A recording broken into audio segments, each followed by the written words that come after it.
आपका स्वागत है हमारे YouTube चैनल अमित कुमार तेवतिया पर। हिंदी की लगातार क्लासेस आप हमारे चैनल से ले रहे हैं और अब तक हम आपको शब्द भेद, वाक्य विचार या उपसर्ग प्रत्यय से लेकर के बहुत सारी वीडियो लगातार प्रोवाइड करा चुके हैं। कुछ हमारी वीडियोस जो हैं वो प्लेलिस्ट में हैं और सभी अध्याय के अनुसार प्लेलिस्ट में धीरे धीरे डाली जा रही हैं। जो अध्याय आज हम शुरू कर रहे हैं संधि, यह बहुत आसान नहीं है। आपने सुना होगा बहुत सारे यूट्यूबर्स लिखेंगे संधि बहुत इजी है, ट्रिक द्वारा। ज्ञान के लिए कोई ट्रिक नहीं है, जितना सीखो उतना कम। और संधि या संधि विच्छेद करने के लिए आपको वर्णों का अध्ययन अवश्य किया गया हो आपके द्वारा। आप वर्णमाला जो अध्याय है वो आप जानते हो। आपको पता हो कि एक अक्षर भी दो वर्णों का मेल है, यानी कि एक अक्षर में भी दो वर्ण होते हैं, क्योंकि संधि दो वर्णों का मेल है, ना कि दो अक्षरों का। पूछा जाता है कि संधि है दो अक्षरों का मेल, दो वर्णों का मेल या दो शब्दों का मेल, तो इसमें जो सही जवाब हमारा है वो है दो वर्णों का मेल। अब वर्ण है क्या? क्या न एक वर्ण है? नहीं। न एक अक्षर है जिसमें दो वर्ण हैं, न प्लस अ।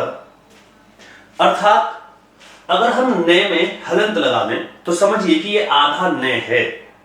इसमें स्वर लगा और स्वर लगने के बाद यह पूरा हुआ। अगर आपसे कहा जाए कि क्या ये एक वर्ण है, तो नहीं है। के में कितने वर्ण हैं? दो। कौन कौन से देखिएगा? के हलंत के साथ प्लस ए। अगर कह दें का, तो आप इसको समझेंगे के हलंत प्लस आ। अगर आपसे कह दें की, तो आप समझेंगे के हलंत प्लस छोटी ई। अगर आपसे कह दें के, तो आप समझेंगे के हलंत प्लस ए।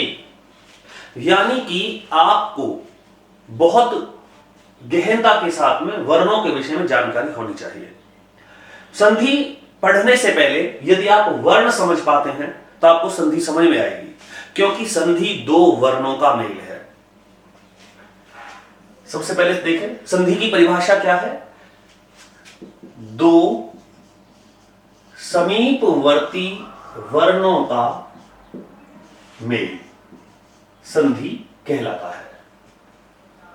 अब दो समीपवर्ती वर्णों का मेल, ये आप समझ सकते हैं यदि मैं आपको यहां कोशिश करूं समझाने की, कि हमने लिखा जैसे देव प्लस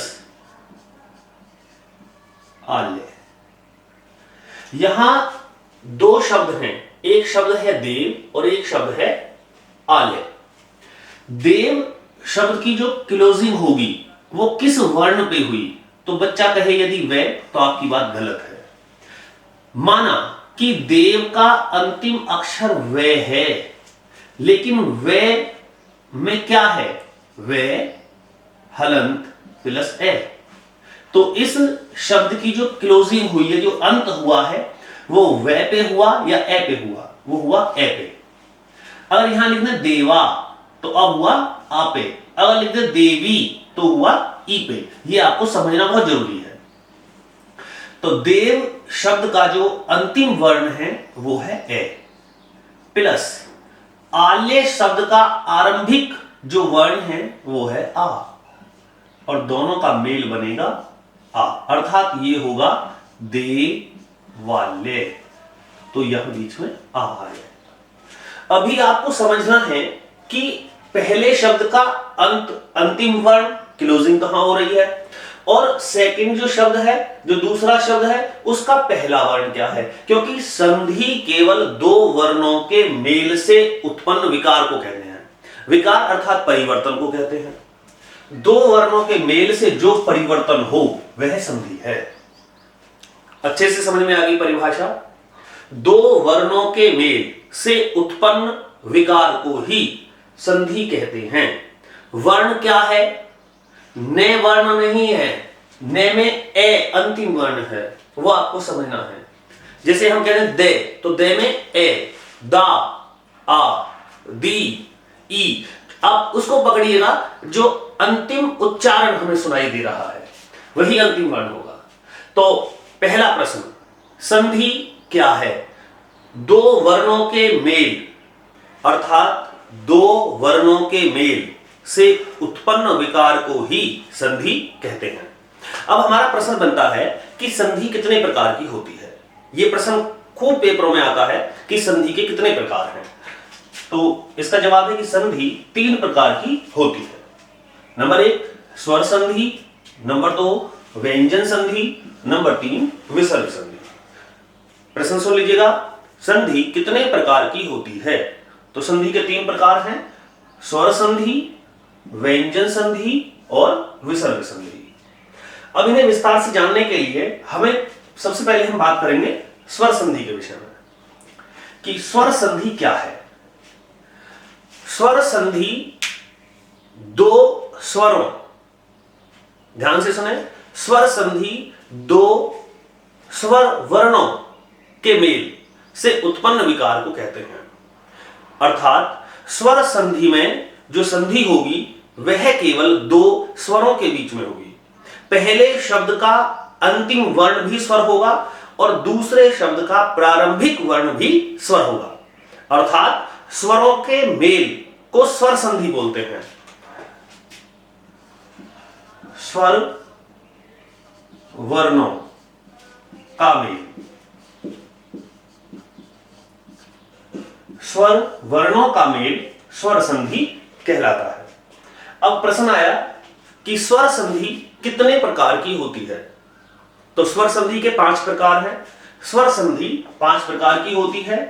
नंबर 1 दीर्घ स्वर संधि, नंबर 2 गुण संधि, नंबर 3 वृद्धि संधि, नंबर 4 यण संधि और नंबर 5 अयादि संधि। पांचों संधि फिर से देखें, सभी स्वर संधि के भाग हैं। नंबर 1 दीर्घ संधि, नंबर 2 गुण संधि, नंबर 3 वृद्धि संधि, नंबर 4 यण संधि, नंबर 5 अयादि संधि। और इन संधियों को बहुत महत्वपूर्ण रूप से आपको पढ़ना है, जानना है। लेकिन कैसे जाने, इसके लिए बहुत छोटी सी पहचान यहां मैंने लिखी है। दीर्घ संधि, दीर्घ संधि के मेल से दीर्घ स्वर ही बनते हैं। आपने स्वर पढ़े होंगे कि उच्चारण की दृष्टि से 3 स्वर हैं, एक ह्रस्व स्वर है, दीर्घ स्वर है और प्लुत स्वर है। दीर्घ संधि में आ, ई और उ कहा जा सकता है कि दीर्घ संधि में यदि ए प्लस ए का मेल हो तो भी आ बनेगा, ए से आ का मेल हो तो भी आ बनेगा, आ से आ का मेल हो तो भी आ बनेगा और आ से ए का मेल हो तो भी आ बनेगा। अर्थात किसी भी प्रकार से इनका मेल क्यों ना हो, बनना आ ही है। इसी प्रकार ई का मेल छोटी ई से छोटी ई तो भी बड़ी ई बनेगा, छोटी ई से बड़ी ई। अगर आप लिख के समझना चाहें तो छोटी ई से बड़ी ई तो भी बड़ी ई बनेगा, बड़ी ई से बड़ी ई तो भी बड़ी ई बनेगा, छोटी ई से छोटी ई तो भी बड़ी ई बनेगा और छोटी और बड़ी ई से छोटी ई तो भी बड़ी ई बनेगा। उसी प्रकार से ऊ का छोटा ऊ दोनों से बड़ा ऊ बनेगा, बड़ा ऊ तो दोनों से बड़ा ऊ बनेगा। बहुत आसान है, इसको इतना भी डीपली हमें नहीं कीजिए, पता नहीं समझ में नहीं आ रहा है, क्योंकि दीर्घ संधि में तीनों ही दीर्घ स्वर बनते हैं। गुण संधि की बात करें, गुण संधि में एक मात्रा और ओ में भी एक मात्रा लगती है। आप ये समझ लें, जैसे महेश, नरेश, परोपकार आदि, यहां एक ही एक मात्रा है, ओ में भी एक ही मात्रा है, अर्थात यह गुण संधि के शब्द हैं। संधि विच्छेद हम सीखेंगे अभी आगे, पहली बार समझ लीजिएगा। वृद्धि संधि का दो मात्रा एग्जाम्पल में जैसे मैं लिख सकता हूं सदैव, तो यहां दो मात्राएं ऊपर आई हैं इसलिए वृद्धि संधि होगी, मात्रा बढ़ी हुई है, याद करने का तरीका है। और जैसे हम कहते हैं महोज, यहां दो मात्राएं आई हैं तो ये आपकी वृद्धि संधि का उदाहरण है। यण संधि में ये, रे, ले, वे और त्रे, ते त्रिशूल, त्रे, जैसे मात्रा ज्ञा, इस प्रकार से त्रे ये आ जाए तो यण संधि होगी। ये ना प्रारंभिक शब्द में होगा ना दूसरे शब्द में होगा, लेकिन संधि जब जोड़ देंगे तो ये आ जाएगा। जैसे उदाहरण के लिए समझ रहे हैं आप, अति प्लस आचार, अति प्लस आचार, ना तो अति में यह है ना आचार में यह है, और जोड़ दें तो अत्याचार, अत्याचार में बीच में यह घुस जाएगा, तो यह यण संधि का उदाहरण है। साथियों यदि हम बात करें अयादी संधि की, तो अयादी संधि में अय, आय, अव और आव जैसे शब्द बीच में आ जाते हैं। कैसे? जैसे आप करेंगे ने प्लस अन अर्थात नयन, तो अयन आया, इस प्रकार से। अब आपको ये सभी की सभी जो संधियां हैं ये विस्तार से पढ़नी है, तो हम शुरू करेंगे सबसे पहले दीर्घ संधि से। एक एक उदाहरण आप लेते चले जाएंगे तो आपको ये समझ में आता चला जाएगा। अभी आपके जो विशेष प्रश्न है कि संधि क्या है, दो वर्णों का मेल से जो उत्पन्न विकार वो संधि है। संधि कितने प्रकार की होती है? संधि तीन प्रकार की होती है, स्वर, व्यंजन और विसर्ग। स्वर संधि हम पढ़ रहे हैं। स्वर संधि क्या है? जो स्वरों का मेल है, स्वरों के वर्णों से जो विकार उत्पन्न हो जाए वो स्वर संधि है। स्वर संधि के कितने प्रकार हैं? 5 प्रकार हैं, दीर्घ, गुण, वृद्धि, यण और अयाद। आइए देखते हैं हम विस्तार से स्वर संधि के 5 भागों को। हम बात कर रहे थे स्वर संधि के विषय में। स्वर संधि मैंने आपको बता दिया कि स्वरों के मेल से जो उत्पन्न विकार है वो है। पहला भाग विस्तार से जानते हैं दीर्घ संधि। अभी आपने पहचान में देखा कि दीर्घ संधि में विकार में आ, ई और उ इस प्रकार से बनते हैं। अब आप सीखना है, आप साथ साथ देखते चलेंगे। जैसे यहां है स्व, यह पहला शब्द है स्व और यह है अर्थी। तो अब आप ये बताइए कि स्व जो शब्द है इसका अंतिम वर्ण क्या है, ये बताइएगा। इसका अंतिम वर्ण क्या है? वो है ए, क्योंकि वे ए के मेल से बना है। प्लस अर्थी का आरंभिक वर्ण क्या है? ए, और दोनों के मेल से क्या बनेगा? आ। देखिए ये रहा आ। अगर आप ये पहचान करना सीख लें कि पहले शब्द का अंतिम वर्ण क्या है और दूसरे शब्द का प्रारंभिक वर्ण क्या है, आपके लिए संधि कुछ नहीं रहेगी। संधि केवल वर्णों की पहचान है कि क्या आप वर्ण पहचानते हैं। दूसरे में देखिएगा सत्य प्लस आग्रह। अब आप ये बताइए कि सत्य में जो यहां क्लोजिंग है, जो लास्ट है, तो अंतिम वर्ण सत्य में क्या है? ये है। तो ये की जो क्लोजिंग में जब उच्चारण में समझ में आएगा तो हमको यहां ए पे रुकेंगे हम। ये में एक छुपा हुआ है और आग्रह का स्टार्ट हुआ आ से। ए और आ कोई भी मेल हो, बनना आ ही है, तो ये भी बनेगा आ। कहां है? ये रहा आ, सत्याग्रह। आप इन वर्णों को पहचानने की कोशिश करें कि अंतिम वर्ण क्या है और आरंभिक, यानी कि वो दो वर्ण पहचानो जिनमें संधि होनी है। अब इसमें बताओ, इसमें जो संधि होनी है वो किसकी होनी है? A plus a. Very good. और क्या बनेगा? आ, महात्मा। आ गया होगा समझ में, मुझे भी आ रहा है, चल के आ रही है बात। यहां बताइएगा संधि किसकी है? आ प्लस ए, बनना आ ही है, वहां निश्चिंत रहें, यही दीर्घ संधि की पहचान है। सीमांत हो गया। यहां देखिएगा, बताइए किसका है यहां? ए नहीं, के वे ई, कवि, अर्थात जो अंतिम वर्ण है वो ई है। कौन सा ई है? छोटा ई या बड़ा ई? छोटा ई। और प्लस छोटा ई, बनना क्या है? बड़ा ई, ये बना कविंद्र। यहां बताइए संधि किसकी है? इनको सीखो कैसे बोलना है। ए ए आ, आ आ आ, ए आ आ, आ ए आ। ई ई ई, इस प्रकार से सीखेगा तभी आपको आ पाएगा। यहां बताइएगा किसकी संधि है, ई प्लस ई, अर्थात दोनों बड़े ई हैं, और यहां भी बनना बड़ा ई है क्योंकि दीर्घ संधि हम पढ़ रहे हैं, ये बना रजनीश। अब सीख रहे हो धीरे धीरे। यहां बताइएगा गुरु प्लस उपदेश, गुरु में कौन सा ऊ है, बड़ा ऊ या छोटा ऊ, पता है कैसे बनता है, एक बार सीख लीजिए। यहां देखिएगा जैसे रे, अगर रे में इस प्रकार से ऊ लगा हो तो ये होता है छोटा ऊ, और अगर रे में इस प्रकार से ऊ लगा हो तो ये होता है बड़ा ऊ। सीख लीजिए बहुत अच्छी तरीके से ये दोनों चीजें। अगर ऊ इस प्रकार से हो जो बहुत कम दिखाई दे तो ये छोटा ऊ है, और अगर ऊ पूरा लगे तो ये बड़ा ऊ है। अब आप बताइए यह छोटा ऊ है या बड़ा, यह है छोटा ऊ, और मिल भी किससे रहा है, छोटे ऊ से। तो मेल देखो यहां इसमें अंतर देख लीजिएगा। अब ये बड़ा ऊ हो गया, तो दोनों छोटे ऊ जब मिलेंगे तो एक बड़ा ऊ बनेगा, गुरु प्लस उपदेश से बनेगा गुरु देश। वधु, वधु में जो मेल है वो ये कौन सा ऊ है, बड़ा ऊ प्लस छोटा ऊ, बनना साहब बड़ा ही है, ये बनेगा वधुत्सव। वधुत्सव आगे देखेंगे, भू यानी कि बड़ा ऊ प्लस बड़ा ऊ, और बनेगा भी बड़ा ऊ, भू ऊर्जा। तो ये हमने जो ए ई और ऊ जो सीखा है यह सभी दीर्घ संधि के उदाहरण है, बहुत अच्छे से आपको समझ में आया होगा। आइए देखते हैं स्वर संधि का दूसरा भाग, गुण संधि।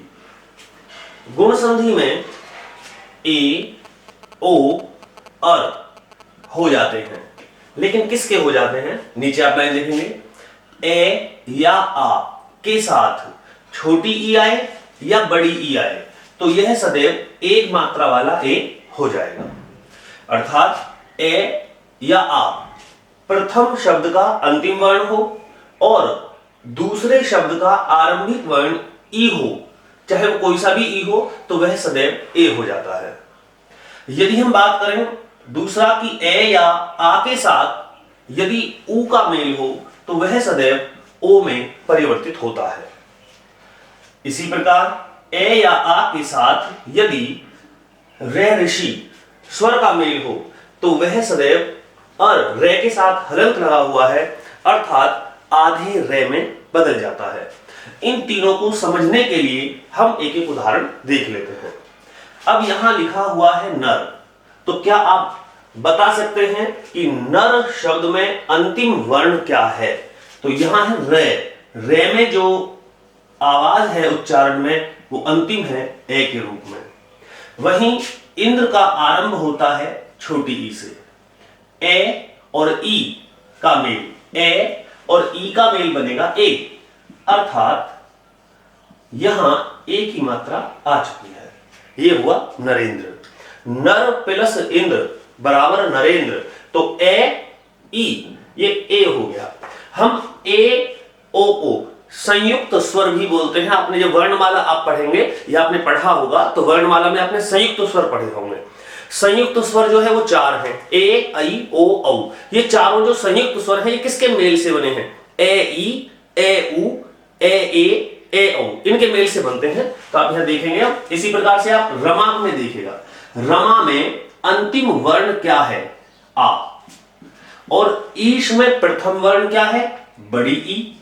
तो आ और बड़ी ई का जो मेल हुआ वो भी होगा ए, चाहे छोटी ई के साथ मेल हो चाहे बड़ी ई के साथ हो, ए और आ के साथ में कोई सा भी हो तो वह सदैव ए होता है। इसी प्रकार ये बना रमेश, रमा प्लस ईश बना रमेश। अब आप यहां देखेंगे, बताइए पर का अंतिम वर्ण रे है, तो रे में जो अंतिम वर्ण है वो ए है और आरंभिक वर्ण हुआ उ। संधि पर प्लस उपकार की नहीं है, संधि है ए प्लस उ की, इसी में विकार उत्पन्न होना है, यही संधि है।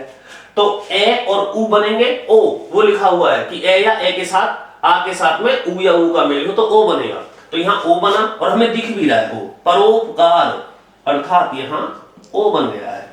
जब तक आप वर्णों का मेल नहीं समझेंगे, वर्ण नहीं समझेंगे, संधि समझ में नहीं आएगी। यहां आप बताइए दया शब्द का अंतिम वर्ण क्या है? आ, और इसका आरंभिक उर्मी है बड़ा ऊ। आ और ऊ का मेल भी ओ होगा, चाहे किसी प्रकार का भी ऊ हो तो यह होगा द्वयोर्मी। इसी प्रकार हम देखेंगे देव ऋषि, तो देव में ए और यहां रे ऋषि के साथ में इसका मेल है, और इन दोनों का जो है अर हो जाता है। अर का मतलब है कि आधा रे होगा। अब आप देखिएगा देव पूरा लिखा हुआ है और शे पे ई की मात्रा ये लिखी हुई, लेकिन ये रे ऋषि गायब हो गया।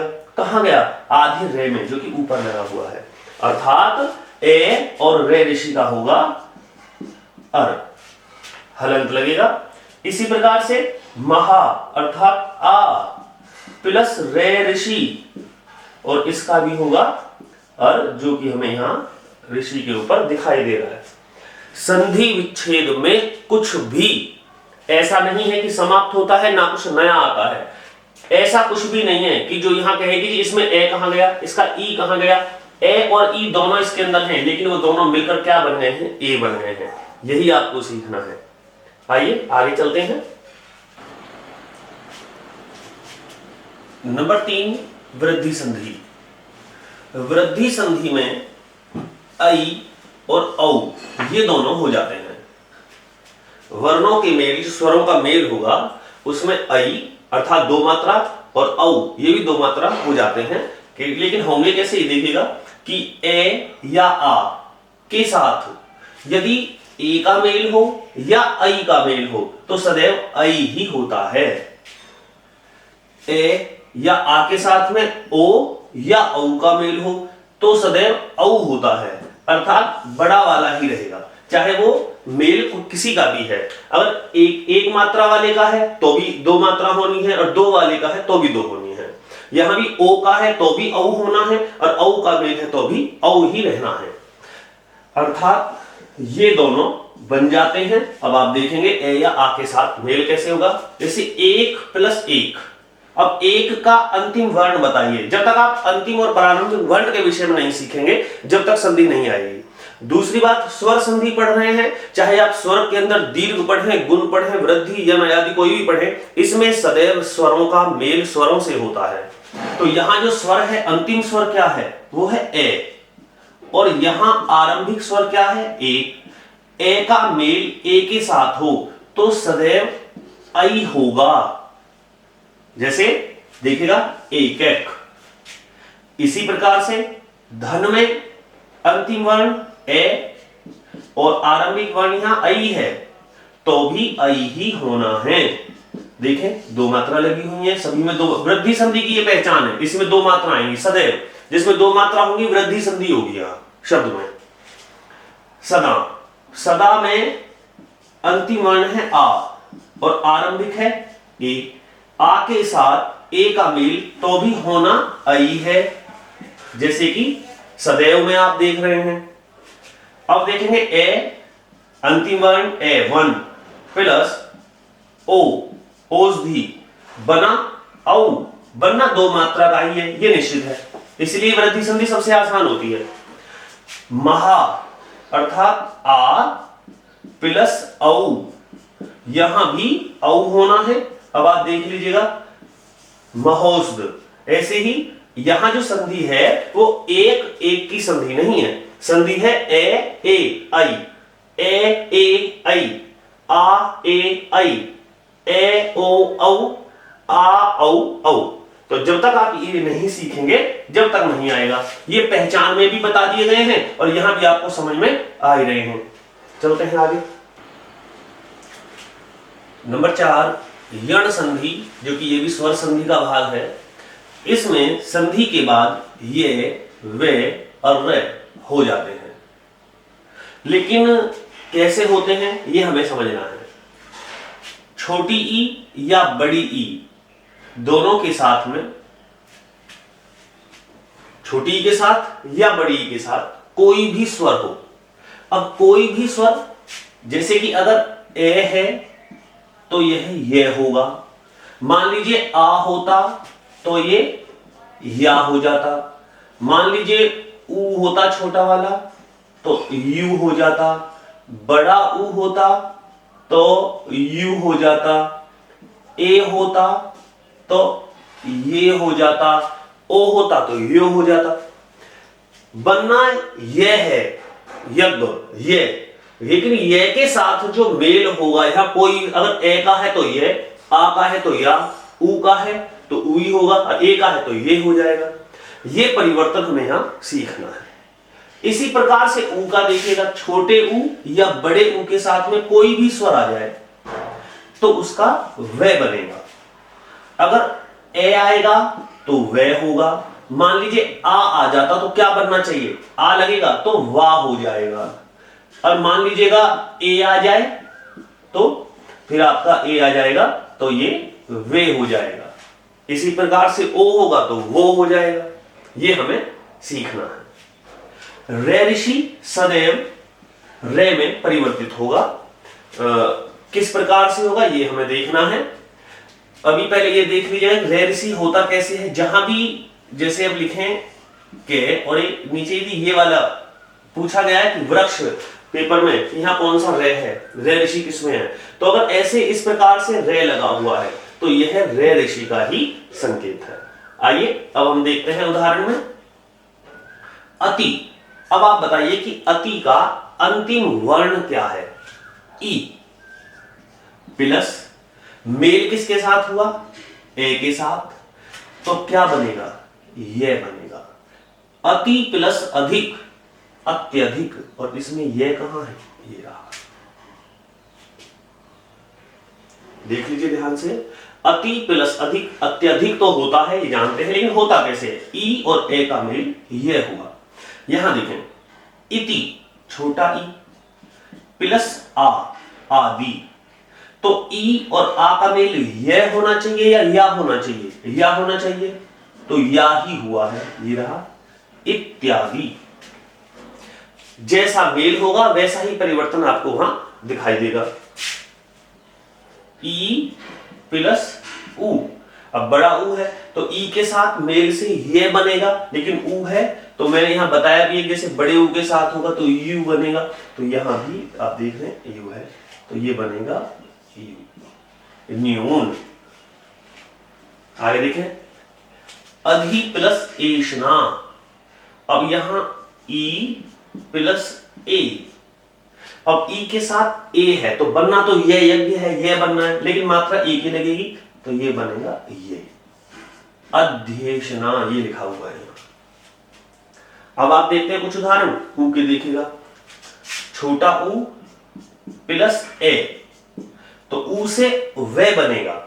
अब ये होगा वे, यहां ए है तो इसलिए वे है, यहां आ होता तो वाह होता, यहां कुछ भी आप कह सकते हैं ए होता तो वे होता। इस प्रकार से इनका परिवर्तन चलता है। ये वर्ड बहुत इंपॉर्टेंट है, आता है पेपर में, आ भी चुका है। अन्वेषण देखिएगा संधि, ऊ छोटा ऊ है प्लस मेल है ए का, तो अभी बताया कि मात्रा है ए की, तो ए की मात्रा लगेगी, ये लगी हुई भी है यहां। अन्वेषण ये बन जाएगा। जैसा मेल होगा वैसा ही परिवर्तन आपको मात्रा के साथ देखेंगे। यानी आप कह सकते हैं ये का वे बनेगा, लेकिन जो मात्रा लगी है वो होगी। पितराज्ञा, अब मैंने कहा ये यहां रे ऋषि देखिएगा, आप पहले रे पहचानना सीखें। नीचे रे है अर्थात यह है रे ऋषि का संकेत है, ये है। और मेल अगर ए के साथ है तो रे बनेगा, आ के साथ है तो रा बनेगा, ये जो अंतर है। तो यहां किसके साथ है, आ के साथ में, तो ये क्या बनेगा, ये बनेगा रा, ऐसे पित्राज्ञा, ये आपको देखना है। ई के साथ है तो री बनेगा, ऊ के साथ है तो रू बनेगा। तो यहां ये सब परिवर्तन आपको आने चाहिए बहुत अच्छे से। जितना आराम से सीखेंगे उतना आपको अच्छा आएगा, और कॉपी पे लिख लेंगे तो बहुत अच्छा है। आइए केवल स्वर संधि का एक और भाग बचा हुआ है, अयादि संधि, ये देखते हैं। आइए अब हम जानते हैं अयादि संधि के विषय में, जिसमें अय, आय, अव, आव आदि हो जाते हैं। परंतु यह वेरी वेरी इंपॉर्टेंट है, पेपर में बहुत आते हैं इसके क्वेश्चन, आपको समझना पड़ेगा। यहां फिर मैं वही कहूंगा कि आपको प्रारंभिक शब्द के अंतिम वर्ण और दूसरे शब्द के जो प्रारंभिक है उस वर्ण के विषय में पता होना चाहिए। जिस प्रकार से यहां लिखा हुआ है ने प्लस अन अर्थात नयन, शब्द तो बन जाएगा। अब आप ये देखिए कि ने का जो क्लोजिंग है वो किस पे है, ए, और अन की शुरुआत किस पे है, ए पे। ए प्लस ए ये हुआ अय, ध्यान रखेंगे ये क्या हुआ, अय हुआ। इसमें आ का डंडा नहीं है तो ये आय नहीं होगा, आय होगा जब यहां दो मात्रा होंगी। इसमें आप देखें, जैसे आगे देखेंगे आप, नए प्लस अक, यहां ए नहीं है, यहां आई है, आई से अनक, आई प्लस ए, तो यहां मात्रा बढ़ गई तो वो बढ़ी हुई मात्रा वहां दिखाई भी देगी। ये नई प्लस अक होगा नायक, तो यहां हुआ आय, और ये आय यहां हुआ। यहां आय नहीं है क्योंकि यहां एक मात्रा है, यहां मात्रा डबल है, यहां दो मात्रा है तो आय होगा। इसी प्रकार से अगर ए का मेल ई से है, जैसे गई प्लस इका, तो यहां जो मात्रा है डबल प्लस ई, ये हुआ गाय का, तो यहां आई का होगा क्योंकि मात्रा बढ़ी हुई है। ध्यान से सुने, गाय, गई प्लस इका गायिका, आ लगा हुआ है, डबल मात्रा है, बड़ी मात्रा है तो बड़ा ही होगा, और यदि आय है तो छोटा वाला ही होगा। आगे देखते हैं, पो एक मात्रा है प्लस अन, तो यहां ओ पे क्लोजिंग हुई और शुरू हो गई ऐसे, तो ये होगा अब। आव कब होगा, जब यहां दो मात्राएं होंगी, समझ लीजिएगा, तो ये हुआ पवन, अतः यहां अव आया है, तो ओ प्लस ए अव होगा। पो प्लस इत्र, तो ये होगा पवित्र, अतः ओ के साथ ई होगा, अवी होगा, आवी नहीं होगा, आवी तब होगा जब यहां औ होगा। अब यहां देखेंगे, यहां मात्रा बढ़ी, भौ प्लस अन, तो ये होगा भावन, इसमें आव आया, और अगर ये मात्रा हटा दें अब ये होगा भवन, अब ये भी हट जाएगा आवी, और अगर ये मात्रा रहे तो यहां ये रहेगा। समझ में आ गया होगा, भवन हो जाएगा अगर एक मात्रा है, और यदि दो है तो भावन, आव हुआ। जैसे कि मेल हुआ औ का और ए का, इसमें भी औ और उ देखिएगा तो आवु होगा। आवु तब होता है जब यहां एक होती, लेकिन आवु क्यों आ आएगा क्योंकि मात्रा दो है, तो इसीलिए होगा भौ प्लस उक बराबर भावुक, अर्थात औ प्लस उ बराबर आवु। ये विशेष है, थोड़ा सा महत्वपूर्ण है और समझना भी आपको पड़ेगा। तो साथियों, अभी आप पढ़ रहे थे यह संधि का जो सबसे पहला भाग है स्वर संधि। संधि तीन प्रकार की, स्वर, व्यंजन और विसर्ग। उसमें भी स्वर संधि के 5 भाग हैं, पांचों के पांचों आपने भी देखे हैं बोर्ड पर। अब हम अपनी अगली वीडियो में बात करेंगे व्यंजन संधि की। बने रहिएगा, चैनल को सब्सक्राइब कर लें, और आप जो है हमारी प्लेलिस्ट है उसमें जाकर के यदि अध्याय वाइज हिंदी पढ़ना चाहते हैं तो संपूर्ण हिंदी आप वहां से सीख सकते हैं। दीजिएगा अनुमति। जय हिंद, जय भारत।